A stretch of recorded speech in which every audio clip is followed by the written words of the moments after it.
Masih di Sapa Indonesia Malam bersama saya Friska Clarissa. Polda Metro Jaya telah memeriksa 6 orang terkait kasus dugaan pemerasan oleh pimpinan KPK dalam penanganan kasus korupsi di Kementan. Ketua KPK Firly Bahuri membantah memeras pihak yang berperkara dalam kasus korupsi di Kementan. Mantan Menteri Pertanian Syahrul Yassin Limpo Kamis siang menjalani pemeriksaan di Polda Metro Jaya. Pemeriksaan ini terkait dugaan pemerasan oleh pimpinan KPK dalam penanganan kasus korupsi di Kementerian Pertanian. Syahrul menyatakan diperiksa selama 3 jam terkait dugaan pemerasan oleh pimpinan KPK. Seperti apa laporan itu berkait dengan terjadinya pemerasan dan lain-lain sebagainya. Semua yang saya tahu saya sudah sampaikan. Dan secara terbuka saya sampaikan apa yang dibutuhkan oleh penyidik. Semua yang ditanyakan terkait Dumas 12 Agustus 2023 itu saya sudah sampaikan seterang-terangnya, sepahaman saya dan apa yang saya ketahui tentang itu. Dalam kasus dugaan pemerasan oleh pimpinan KPK, Polda Metro Jaya telah memeriksa 6 orang saksi. Pemeriksaan dilakukan terhadap mantan mentan Syahrul Yassin Limpo, ajudan serta sopirnya. Namun, polisi belum mengungkap siapa pimpinan KPK yang dilaporkan. Untuk menemukan apakah ada peristiwa pidana yang terjadi dari dugaan tidak pidana yang dilaporkan dimaksud. Dan saat ini proses penyelidikan sedang berlangsung, berproses, dan untuk update selanjutnya akan kami sampaikan berikutnya. Terima kasih. Di tengah dugaan kasus pemerasan oleh pimpinan KPK kepada Syahrul terkait kasus korupsi di Kementan, beredar foto pertemuan antara Ketua KPK Firly Bahuri dengan mantan Menteri Pertanian Syahrul Yassin Limpo. Foto ini beredar di tengah isu ada permintaan uang sejumlah $1 miliar Amerika Serikat dari pimpinan KPK. Firly Bahuri mengakui dirinya rutin bermain bulu tangkis 2 kali seminggu untuk menjaga kebugaran. Namun, Firly membantah isu dirinya bertemu dengan seseorang dan menerima uang $1 miliar di tempat terbuka. Ada isu bahwa menerima sesuatu sejumlah $1 miliar itu saya baca kan. Nah, itu. Saya pastikan itu tidak ada. Ya, saya pastikan tidak ada. Bawanya itu $1 miliar banyak loh itu. Ya. Apa yang terjadi hari ini adalah tidak pernah terjadi di pada pimpinan KPK. Dan KPK tetap bekerja sebagaimana ketentuan hukum. KPK juga tidak pernah berkomunikasi dengan para pihak, apalagi yang tidak dikenal. Advokat senior Todung Mulya Lubis meminta Presiden Jokowi membentuk tim investigasi independen yang ada di luar KPK dan Polri agar pengusutan pemerasan yang diduga dilakukan pimpinan KPK bisa berjalan transparan dan akuntabel. Todung juga menilai pimpinan KPK yang diduga terlibat pemerasan kasus korupsi di Kementerian Pertanian dinonaktifkan untuk mempermudah pengusutan. Menurut saya ini ketua KPK yang paling banyak masalah. Saya tidak pernah menemukan ketua KPK sebelum ketua KPK yang sekarang yang punya masalah seperti ini. Menurut saya sih Presiden punya kewajiban untuk melakukan investigasi. Kalau perlu melakukan satu tindakan yang lebih tegas terhadap pimpinan KPK. Kalau hasil investigasi itu betul-betul membuktikan ada pemerasan. Ya. Kalau Presiden ya ingin melakukan sesuatu dan ada tudingan terhadap pimpinan KPK yang melakukan pemerasan, pimpinan KPK sekarang mesti nonaktif untuk sementara. Selama investigasi, ya, penyelidikan itu dilakukan. Oke. Kasus dugaan pemerasan oleh pimpinan KPK berawal dari pengaduan masyarakat yang diterima oleh Polda Metro Jaya pada 12 Agustus yang lalu. Pada 21 Agustus 2023, polisi menerbitkan surat perintah penyelidikan untuk menindaklanjuti dugaan pemerasan oleh pimpinan KPK. Tim Liputan, Kompas TV.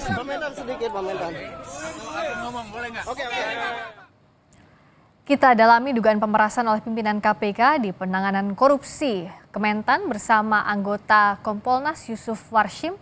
Selamat malam, Pak Yusuf. Selamat malam, Rizka. Salam sehat semuanya. Salam sehat, terima kasih sudah bergabung di Sapa Indonesia Malam. Bicara soal klaster kasus di Kementerian Pertanian ini kan ada beberapa. Salah satunya soal pemerasan oleh pimpinan KPK, dugaannya yang saat ini ditangani Polda Metro Jaya. Kompolnas melihat kasus yang berjalan seperti apa? Baik, terima kasih. Pertama begini, Priska. Tentu kita bicaranya kan secara hukum, kita dudukkan dulu bahwa Polri dan KPK itu merupakan lembaga negara.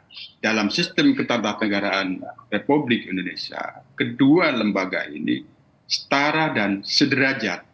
Tidak ada yang saling di atas, tidak ada yang superior, sederajat.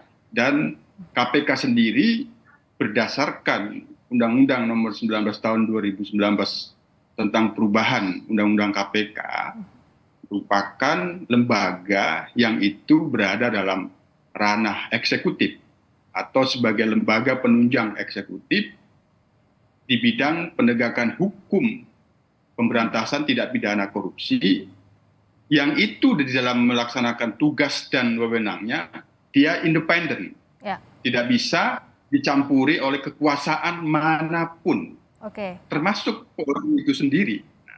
Oleh karena itu, maka Kompolnas telah memantau dan dalam proses pemantauan ada pengaduan terkait dengan pimpinan KPK. Tentu dalam proses penanganan pengaduan ini, Polri, tepatnya Polda Metro Jaya, tetap dituntut profesionalismenya. Hanya kembali kepada kesetaraan dan kesederajatan kedua lembaga yang sama-sama lembaga penegak hukum ini, tentu kita mendorong agar ada saling koordinasi. KPK sendiri memiliki kewenangan mensupervisi terkait dengan tindak pidana korupsi. Tentu dalam hal ini saling koordinasi, saling sinergi, sama-sama menegakkan hukum pemberantasan tindak pidana korupsi. Itu juga merupakan kewenangan KPK dan Polri juga berwenang itu. Namun dalam kasus pengaduan ini, tentu Priska, kita menggarisbawahi tetap profesional, tapi tidak menutup untuk koordinasi dan sinergi. Baik. Nah, di Krimsus Polda Metro Jaya ini kami pastikan memiliki integritas yang tinggi. Baik. Namun tentu sebagai penyidik mereka tetap independen, tidak bisa diintervensi. Namun karena ada hierarki organisasi di Polri, penyidik sendiri tentu melaksanakan tugasnya di bawah arahan pimpinan. Bagaimana arahan pimpinan itu, ya kita harapkan ada sinergi dan koordinasi dalam kasus ini, jangan sampai menghambat penanganan tindak pidana korupsinya terkait dengan penyidikan yang sedang dilakukan. Sinergi tapi jangan sampai menghambat penanganan tindak pidana yang sedang disidik di Polri maupun di KPK. Saya ke Mas Febri Diansyah yang juga sudah bergabung, penasihat hukum Syahrul Yassin Limpo. Selamat malam Mas Febri. Selamat malam Siska. Ya Mas Febri, apakah sudah ada penjelasan dari Pak Syahrul soal apa saja yang disampaikan di Polda saat dimintai keterangan kemarin, Mas? Ya, pertama terima kasih.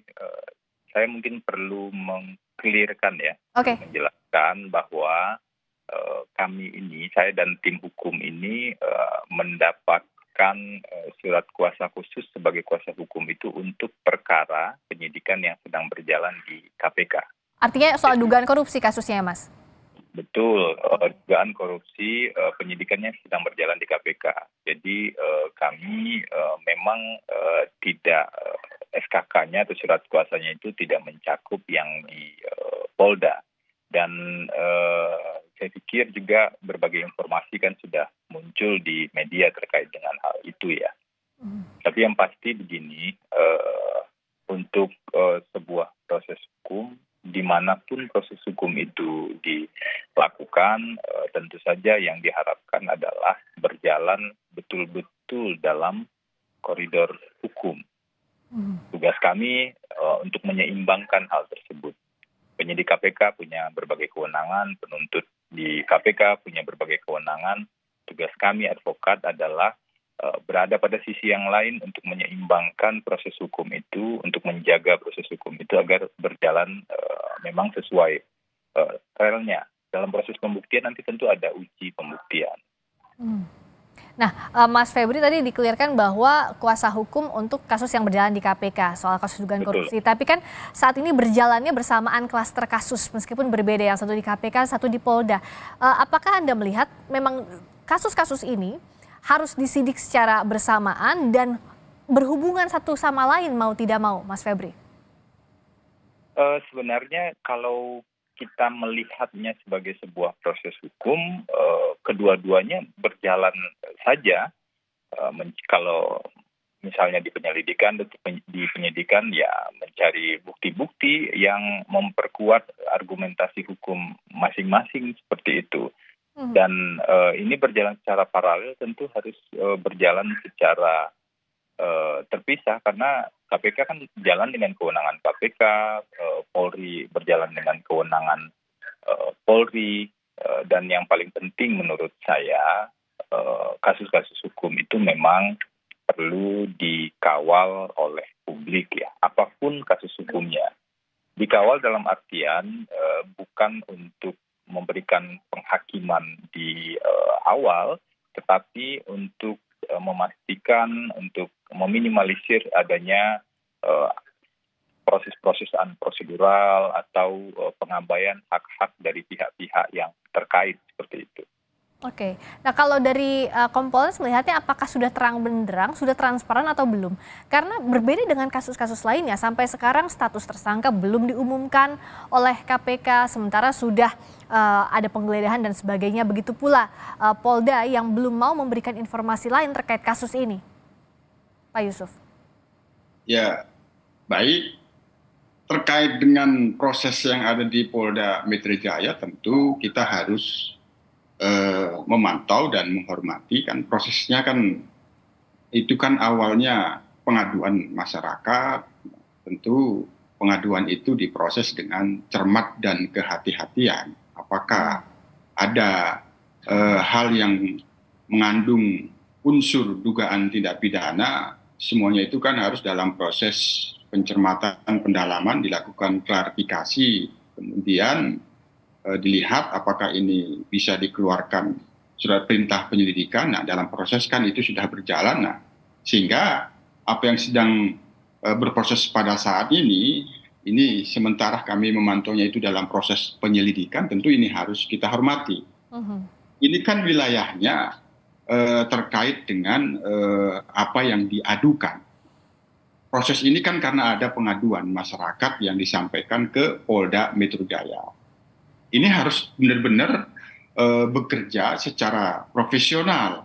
Terlepas ada sedang penyidikan tindak pidana korupsi yang ada di KPK, itu adalah kewenangan KPK dan itu harus kita hormati. Kapan KPK melakukan penyidikan dan kapan menetapkan tersangka, tentu itu dalam ranah kewenangan. Ya. Namun karena ini yang diadukan adalah pimpinan KPK, sementara KPK sendiri memiliki rezim etik juga dalam pengawasan Dewan Pengawasan, apakah Dewan Pengawasan itu juga melakukan penyelidikan terhadap soal ini? Kalau itu ada, tentu disinilah pentingnya perlu ada koordinasi sesama lembaga penegak hukum, dan koordinasi dan sinergi ini perlu didorong dalam hal tidak menghambat. Yang di sana tetap berjalan, yang di sini tetap berjalan, tapi saling mendukung, saling koordinasi. Itu yang perlu kita dorong, Prisca. Sekali lagi, koordinasi dan sinergi itu tidak menghambat profesionalisme kedua lembaga penegak hukum tersebut. Oke, dan kalau untuk klien Anda, singkat saja Bung Febri, akan kooperatif baik kasus yang berjalan di KPK maupun di Polda? Kalau dari pertemuan kami yang terakhir ya, saya bertemu dengan Pak Syahrul Yassin Limpo waktu beliau baru kembali dari luar negeri. Itu memang ditegaskan sikap kooperatif tersebut ya. Baik. Dan memang sejak awal kami menyarankan hal tersebut. Kewajiban kami ya menyarankan agar bersikap kooperatif dan juga tentu saja karena ini sebuah proses hukum maka harus dihadapi. Ya. Dan Pak Syahrul kemarin mengatakan saya akan hadapi proses hukum ini dan saya akan kooperatif. Baik, jadi transparansi dalam proses ini dinantikan publik. Terima kasih Pak Yusuf Warshim, anggota Kompolnas. Terima kasih Mas Febri Diansyah, penasihat hukum Syahrul Yassin Limpo, telah bergabung di Sapa Indonesia Malam.